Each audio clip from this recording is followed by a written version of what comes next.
Takalkula gaskaratsika hoana izy izany ô mbola hafa ihany ho ale gasikely na dia malotoloto ty fihavanana no ty firaisakina tsy manavaka voko maro tanàna zay tsara sy mivoatra maneran-tany tsy atakalkula gasikaratsika hoana izy izany ô mbola hafa ihany ho ale gasikely na dia malotoloto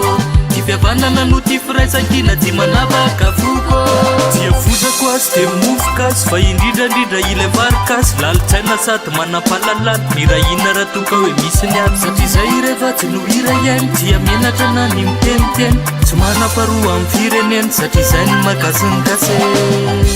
zao malagasy naterako malagasy gasy raisy reny malagasy fomba fiteny zao malagasy naterako malagasy malagasy fotopisainana malagasy fomba fiainana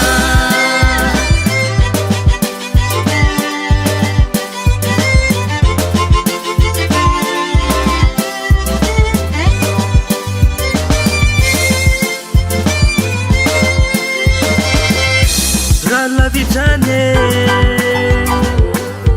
raha tomatsiaro lavitrane rato matsiaro kaza malahelo na mitanondrika re raha havana e porofoy fa malagasy tia tanindrazana malagasy zasy anao ifankaty irahina anatatra ty nosy malalatsika ty satria zay rehefa tsy no hira iainy dia menatra na ny miteniteny tsy manamparoa amin'ny fireneny satria zay ny magasiny kase zao malagasy naterako malagasy gasy raisy reny malagasy fomba fiteny zao malagasy naterako malagasy malagasy fotopisainana malagasy fomba fiainana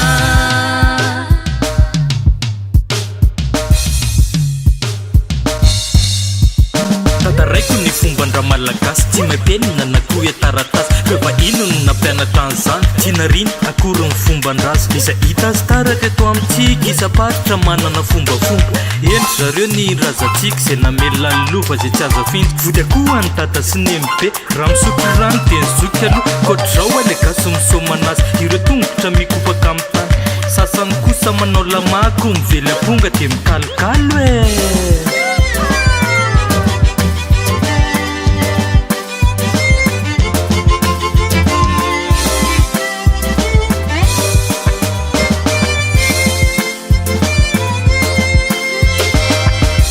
zao malagasy naterako malagasy gasy raisy reny malagasy fomba fiteny